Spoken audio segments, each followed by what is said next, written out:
하나님의 말씀을 들으시기를 바랍니다. 바울과 실루아노와 디모데는 하나님 우리 아버지와 주 예수 그리스도 안에 있는 데살로니가인의 교회에 편지하노니 하나님 아버지와 주 예수 그리스도로부터 은혜와 평강이 너희에게 있을지어다.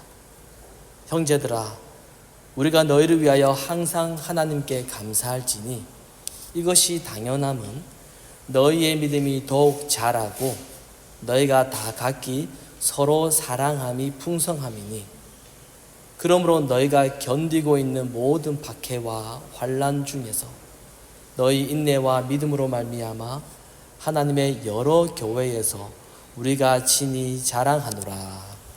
아멘. 오늘 주신 본문을 가지고 자라나는 믿음이라는 주제로 하나님 말씀 증거하도록 하겠습니다. 여러분은 하루에 거울을 몇 번 정도 보십니까? 아무래도 남성보다는 여성분들이 더 많이 보실 것 같은데요. 그러면 여러분은 거울을 보시면서 자기 자신의 모습을 보았을 때 여러분은 어떤 생각을 하십니까? 어제도 보셨고 또 오늘 아침에도 거울을 보셨는데 이렇게 거울을 보시면서 여러분은 주로 어떤 생각을 하십니까?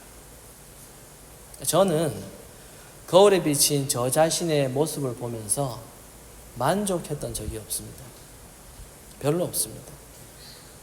여러분은 만족하십니까? 여러분은 거울에 비친 여러분의 모습이 정말로 만족스럽습니까? 아마도 거울에 비친 자기 자신에 대해서 만족했던 적이 별로 없으실 것입니다. 왜냐하면은 기본적으로 인간은 지금 현재의 모습보다 더 좋은 모습, 내가 상상하는 더 좋은 모습을 기대하기 때문입니다.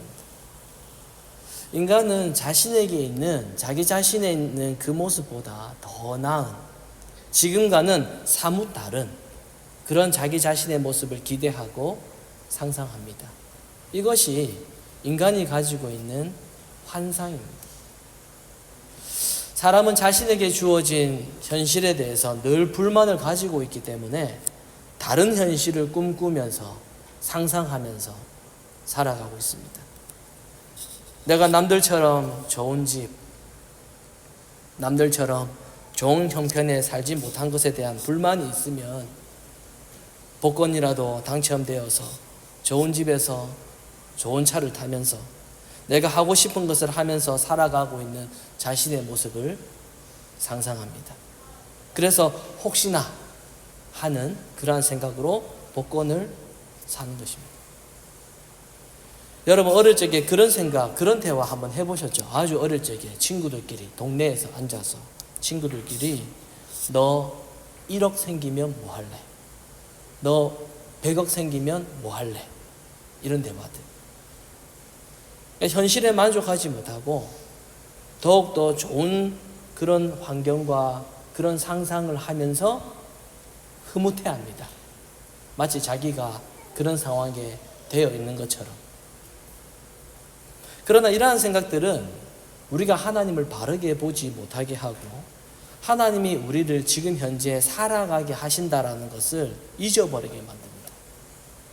그래서 하나님은 뭔가 저 먼 곳에 계시고 저 먼 곳에 있고 보이지 않으니까 나에게 가장 가까운 곳에는 나를 살게 하는 것은 지금 내가 당장 쥐고 있는 이 물질, 나와 함께 하고 있는 은행 계좌에 있는 돈이라는 그러한 생각으로 사람은 살아가고 있습니다. 그러나 이것은 어디까지나 환상이고 착각입니다. 여러분 우리가 좋은 집, 좋은 환경에 살아봐야 기껏해야 몇십 년만 살고 우리 인생은 끝이 납니다. 그래서 신자는 지금보다 천국에서의 그 삶이 그것이 영원하다라는 생각으로 살아가야 됩니다. 이것을 이해하고 이것을 받아들이고 인정하게 되면은 자신이 예수님을 믿게 된 것이 얼마나 큰 복인가 이걸 깨닫게 됩니다. 그러나 우리가 가지고 있는 이 헛된 이 세상적인 환상은 끊임없이 우리를 세상을 향해서 바라보게끔 그렇게 유도합니다. 세상적인 꿈을 꾸게 하고 어떻게 하면 이 세상에서 편하고 잘 살고 싶은 그런 꿈을 꾸도록 만듭니다. 그리고 그 꿈을 위해서 평생을 노력하면서 그것을 내 인생의 주된 목표로 삼고 살아가고 있습니다. 이렇게 살아가고 있는 하나님의 자녀를 우리의 아버지 되시는 하나님은 우리를 어떤 방식으로 다루어 가실까요? 우리가 원하는 대로, 우리가 꿈꾸고 우리가 환상을 가지는 대로 하나님께서 모든 것을 이루어 주시고 다 채워 주시면 우리는 이 땅에서 하나님을 더 잘 믿을 수 있을까요? 어떤 분은 이렇게 말합니다. 자기가 자신이 원하는 대로 모든 것을 하나님께서 다 이루어 주시면은 평생 이 땅에서 하나님을 잘 믿으면서 살다가 하나님에서 살아가다가 그렇게 죽을 수도 있겠다. 많은 사람들에게 지금까지 하나님을 잘 믿지 않았던 이유를 물어보면은 대부분 하는 말이 뭡니까? 사는 게 바쁘다. 먹고 사는 게 바쁘다. 그렇게 먹고 사는 게 바빠서 힘들어서라고 그렇게 이야기를 합니다. 그래서 자신이 돈에 대한 부족함이 없이 그리고 이 땅에서 원하는 대로 그렇게 살게만 해주신다면 자기는 하나님을 잘 믿을 자신이 있다라고 그렇게 말합니다. 그러나 여러분, 인간은 세상의 것을 많이 가진다고 해서 세상의 것으로 배부르고 기쁨을 누린다라고 해서 인간은 하나님을 잘 섬기는 것이 아닙니다. 그렇다고 제 말은 사람이 가난하고 돈이 없어야만이 하나님을 잘 섬긴다 이런 말이 아닙니다. 가난하고 돈 없어도 하나님 안 믿는 사람 많아요. 사람은 기본적으로 이 세상에 있는 것을 사람은 많이 가지게 되면은 자기 자신을 가진 자라고 그렇게 생각을 합니다. 왜? 많이 가졌으니까. 자신을 괜찮은 사람이라고 그렇게 생각을 합니다. 사람들이 함부로 대하지 않거든요. 괜찮은 사람이라고 생각이 되는 거죠. 이것도 가졌고 또 저것도 가진 사람이 때로는 어려운 사람들도 도와줍니다. 적당히 후원하고 사람들에게 베풀면서 그렇게 살고 있기 때문입니다. 사람들도 자신을 그렇게 바라봐요.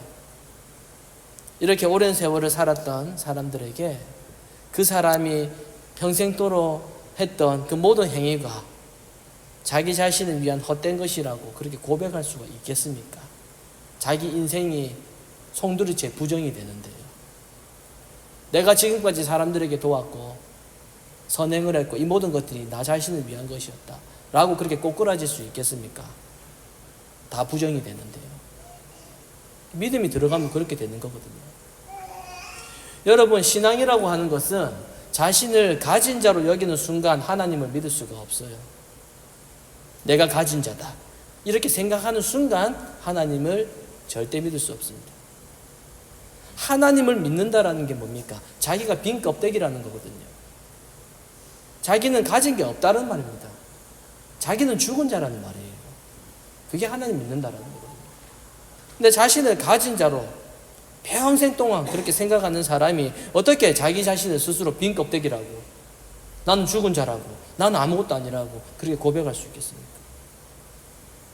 이런 사람에게는 교회를 다녀도 예수 그리스도는 자기 자신을 좀 더 치장하기 위한, 그러니까 좀 더 자기를 업그레이드하기 위한 도구로 활용될 수 있습니다. 아, 나 교회도 다녀, 나 예수도 믿어, 그렇게 생각될 수 있습니다. 그래서 신자에게 가장 중요한 것은 무엇을 많이 가졌냐, 가지지 않았냐, 이거에 상관없이 신자에게 가장 중요한 태도는 자기 자신을 빈 껍데기라고 그렇게 생각을 하고 있는 것, 자신을 죽은 자로 인정하고 있는 것, 이게 바로 인간의 본질입니다. 본질을 아는 거예요. 여러분, 인간이 자기 인간의 처지, 자기 인간의 본질을 알기 위해서 가장 좋은 방법이 뭐가 있을까요?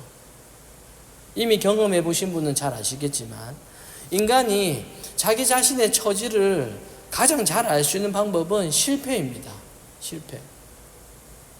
그러니까 하나님은 우리의 인생을 가장 밑바닥으로 끌고 가셔서 그 자리에서 우리의 처지가 무엇인지 그걸 보게 하십니다. 그것이 가정 형편의 실패일 수도 있고 세상에서의 명예와 신분의 추락일 수도 있습니다. 그러나 그러한 어려움과 실패가 있다고 해서 모든 사람이 하나님을 생각하게 되는 것은 아니에요. 실패한다고 다 하나님 생각하는 건 아닙니다.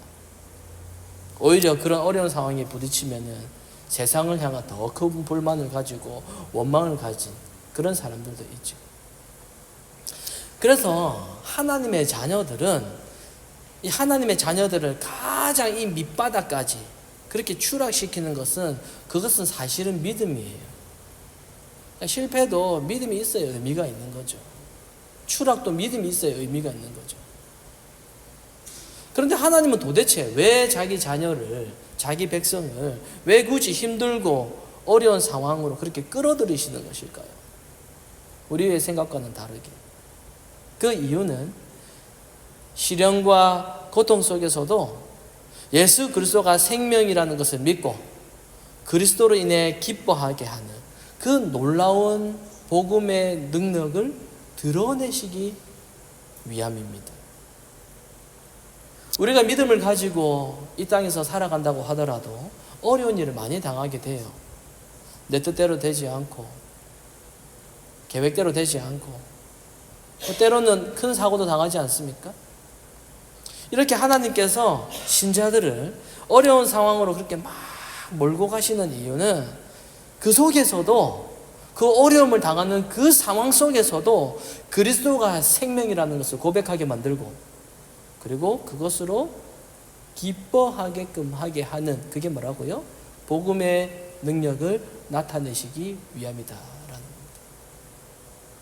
우리를 그렇게 만드셔서 이 악한 세상 속에서 예수님이야말로 가장 존귀하신 분이구나. 이걸 증거되게 하는 것. 그게 바로 하나님의 뜻입니다. 그래서 믿음은 우리를 최대한 밑바닥까지 끌고 갑니다. 그리고 가장 낮은 밑바닥에서 우리 인간의 본질을 보게 해서 우리에게는 왜 예수 그리스도가 생명인가 이걸 깨닫게 하는 것입니다. 그래서 우리의 마음이 더욱더 주님께로 붙들리게 되는 것, 이것이 바로 믿음이 자라나는 것입니다. 오늘 본문 3절과 4절에 보면은 이렇게 말씀합니다. 형제들아 우리가 너희를 위하여 항상 하나님께 감사할지니 이것이 당연함은 너희 믿음이 더욱더 자라고 너희가 다 각기 서로 사랑함이 풍성합니다. 그리고 너희의 참는 모든 핍박과 환난 중에서 너희 인내와 믿음으로 인하여 하나님의 여러 교회에서 우리가 친히 자랑합니다. 여기서 지금 사도가 말하고 있는 믿음이 더욱더 자랐다, 믿음이 자랐다 라고 하는 것은 겉으로 눈에 보이는 행동을 의미하는 것이 아닙니다. 사람들은 믿음이 자라났다, 믿음이 성장했다, 이것을 어떻게 판단합니까? 여러분은 지금까지 여러분 주위에 계신 분들을 보면서 너 참 믿음 자라났구나, 너 믿음 참 성장했구나, 이렇게 무엇을 보고 여러분은 판단하셨습니까? 새벽 기도를 가지 않던 사람이 갑자기 새벽 기도를 가고 11조를 하지 않는 사람이 11조를 하게 되고 교회에서 봉사와 헌신을 더욱더 많이 하면 그것을 가지고 사람들은 믿음이 자라났다라고 그렇게 판단합니다. 만약에 그것이 믿음의 자람의 기준이라면 인간의 의지와 노력으로 이 믿음을 얼마든지 사람이 자라나게 할 수 있어요. 왜? 내가 열심히 하면 되니까. 그러나 여기서 말씀하고 있는 믿음이 자랐다라는 말은 그런 의미가 아닙니다. 물론 믿음이라고 하는 것은 신자를 변화시키죠. 물론 변화시킵니다. 같을 수가 없어요.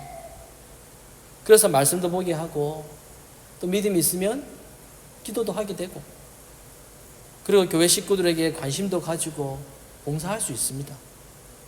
하지만 그것 자체를 가지고 믿음이 자란 것으로 보지 말아야 된다.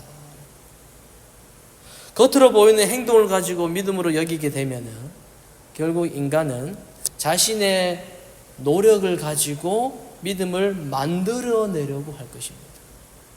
그러면 결국에는 참된 믿음을 분별할 수가 없게 되겠죠. 왜? 다 서로 막 열심히 하니까. 경쟁하고 비교하고 그렇게 하니까.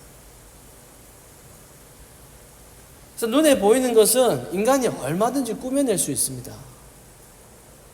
그래서 믿음이 자란다라고 하는 이 문제를 겉으로 보이는 이 외적인 것에서 찾으려고 해서는 안 됩니다.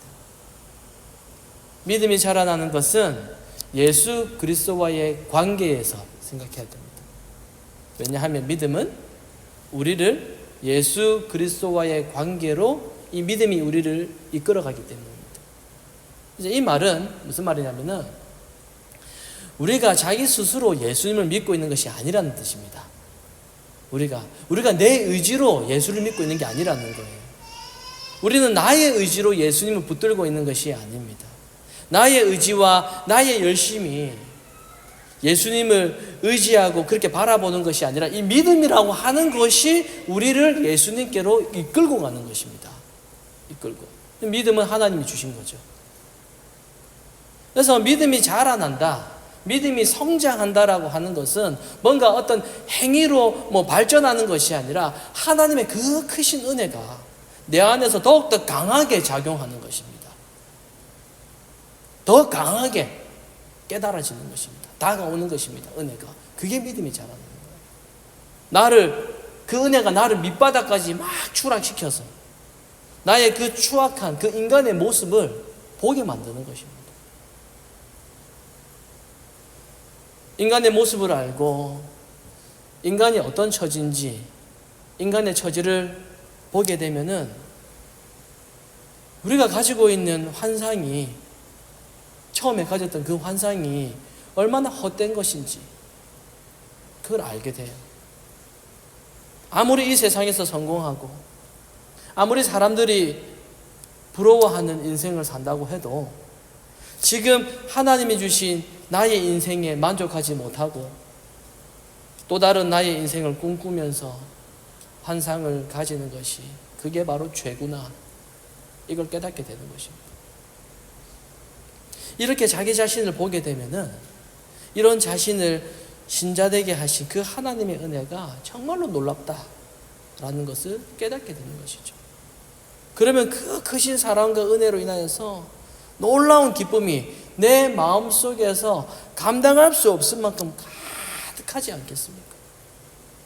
그것이 바로 믿음이 자라나는 것입니다. 이렇게 믿음이 자라나면 나에게서 어떤 일이 벌어집니까? 처음에 말씀드렸던 내 안에 있었던 내가 기대했던 그 헛된 환상이 믿음이 자라나면 흐려지게 됩니다. 그 세상적인 환상이 점점 싫어져요. 그걸 꿈꿨던 자기가 부끄러워집니다. 옛날에는 사람들하고 그런 걸 가지고 이야기했을 때 참 소망하고 기뻐하고 웃음 짓고 했는데 믿음이 자라나면 그게 부끄럽습니다. 그렇게 고백했던 내 입이 내 마음에 천박스럽습니다. 그리고 그 자리에 내가 하늘에 속한 하나님의 백성이 되었다라는 것을 감사하는 마음이 들게 되는 거죠. 믿음이 자라나는. 이것이 성령께서 함께 하신 신자에게 자연스럽게 발생하는 현상입니다. 우리의 어떤 노력과 우리의 힘과는 상관없이 하나님의 전적인 은혜로 자라나게끔 하시는 겁니다. 데살로니가 교회의 신자들이 이렇게 믿음이 자라나면서 동시에 뭐가 풍성해졌다고 하죠? 사랑이 풍성해졌다라고 그렇게 이야기합니다. 그리고 그 뒷부분에 보면 핍박과 환난 중에서도 어떻게 했다고요? 인내했다라고 합니다. 이것이 바로 믿음이 자라난 흔적입니다. 흔적. 믿음이 자라난 사람은 어떻게 된다고요? 사랑이 풍성해지고 고난을 인내하는 흔적이 생기는 겁니다. 여기서 사랑이 풍성해진다. 사랑이 풍성해진다라는 것은 인간적으로 가까운 관계를 말하는 것이 아닙니다. 우리 잘 알잖아요. 인간적인 관계는 내 마음에 드는 것이 되게 중요해요. 내가 좋아하는 거 똑같이 좋아하고 저 사람이 나한테 잘하는가. 내 마음에 드는 게 중요해요. 인간관계는. 이런 사랑은 자기 마음에 들지 않으면요 얼마든지 깨어집니다. 10년 30년 우정 별로 중요하지 않아요. 그냥 내 자녀 그냥 욕하면 다 싫어요. 그렇게 인간관계 깨지는 거거든요. 그러나 신자의 참된 사랑은 자신의 죄인됨을 아는 상태에서 자기가 얼마나 죄인인지 자신의 처지를 아는 그 상태에서 상대방을 만나는 것입니다. 상대방의 배경이나 상대방의 조건은 전혀 보지 않아요. 그 사람이 어느 위치에 있는지 이거 보지 않습니다. 내가 죄인인 게 이게 중요하거든요. 그가 과거에 얼마나 대단했는지, 그가 과거에 여기 이제 이민사회니까 그가 과거에 한국에서 무엇을 했는지, 그가 과거에 한국에서 어떤 공부를 했는지. 신자끼리의 사랑은요 이런 조건을 보지 않습니다. 그런 것들은 천국에서 아무 쓸모가 없어요. 신자들의 사랑은, 신자들이 하는 사랑은 각자가 다 죄인의 자리에서 자신이 그리스도의 은혜가 아니었다면 영원히 멸망할 존재라는 것을 알고 만나는 것, 그게 바로 사랑입니다. 그래서 이 사랑을 가진 자들은 만나면요 자기를 드러내지를 않아요. 자기가 어떤 존재인지 아니까. 자기를 자랑하지 않아요. 세상적인 것을 가지고 비교하지 않습니다. 그저 예수 그리스도의 십자가의 은혜를 나누고 진리로, 진리 안에서 교제하게 되는 것입니다.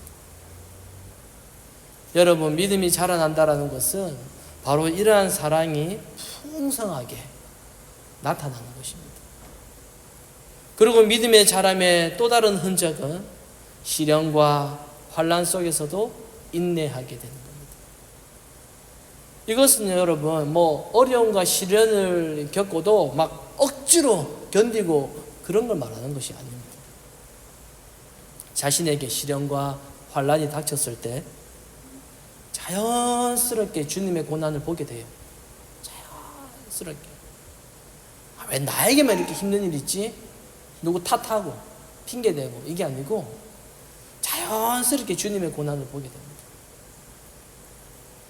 시련과 환난은 신자가 이것을 만날 수밖에 없는 당연한 것으로 그렇게 바라보게 되는 겁니다.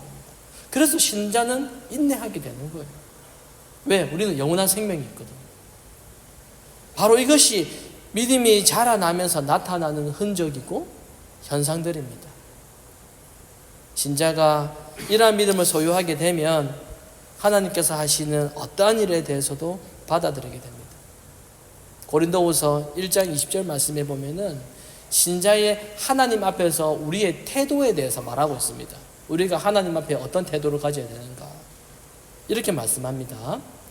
하나님의 약속은 얼마든지 그리스도 안에서 예가 되나니 그런즉 그로 말미암아 우리가 아멘 하여 하나님께 영광을 돌리게 된다, 이렇게 말씀합니다. 우리가 하나님을 신뢰하게 되면은 하나님이 행하시는 그 어떤 일에 대해서도 비록 그 일이 나에게 고통으로 다가온다고 해도 뭐라고 대답한다고요? 예라고 그렇게 대답합니다. 아멘으로 그렇게 영광을 돌린다는 거예요. 도무지 이해가 안 되는 상황 속에 너무 억울합니다. 슬프고 분통이 터지는 그 상황 속에서도 하나님께서 하시는 일에 대해서는 우리는 예, 그렇습니다. 틀리면 제가 틀렸지 하나님이 옳습니다. 하나님 옳습니다. 저의 시각이 세상적인 환상이었습니다. 아멘! 그렇게 하나님께 영광됩니다. 그렇게 대답하게 되는 것이 바로 자라나는 믿음입니다. 사랑하는 성도 여러분, 하나님께서 하시는 모든 일은 하나님의 약속에서 단 한 번도 벗어난 적이 없습니다. 우리가 하나님의 약속은 선하시다라고 하는가? 하나님의 약속은 언제나 옳다라는 그러한 믿음이 있을 때 하나님께서 우리를 실패의 자리로 이끌어 가신 일에 대해서 우리는 아멘, 예 라고 그렇게 대답하게 되는 겁니다. 이게 믿음이 자라나는 것입니다. 이러한 자라나는 믿음을 소유한 사람들이 서로가 서로를 만나게 되면, 교제하게 되면 무슨 대화를 하겠습니까? 아직까지 자기 자랑하겠습니까? 아니죠. 서로가 예수님의 은혜에 대해서 감사하는 말을 하게 되고, 복음과 진리를 전하고 그 소중한 진리를 전하게 되는 것입니다. 이것들이 바로 신자들의 사랑이고, 모든 지체들이 그리스도의 몸으로서 함께 자라나는 것입니다. 이게 바로 교회의 진정한 부흥입니다. 부흥. 저는 우리 교회 안에 이러한 부흥이 일어나기를 소망합니다. 사람들이 흔히 말하는 숫자가 늘어날 때 사용하는 그런 부흥 말고, 그리스도의 몸된 지체로서 믿음이 자라나는 것, 이것이 진짜 부흥이죠. 그래서 저와 우리 모든 교우들이 믿음으로 인하여서 인간의 본질을 직면하고 인간의 처지를 알고, 믿음을 통해서 자신의 죄된 본질을 바라보는 그 낮은 그 자리에서 지금까지 우리가 자랑거리라고 여겼던 세상의 것을 내려놓고 참 생명 되신 그 예수님을 서로 자랑하게 되기를 원합니다. 이게 바로 교회의 참된 부흥입니다. 자라나는 믿음이 바로 주님의 몸된 교회의 부흥입니다. 오늘 이 말씀을 기억하시면서 우리의 안에서, 그리고 우리 교회 안에 올바르고 참된 믿음이 자라나고 그리고 풍성해지기를 간절히 소망합니다.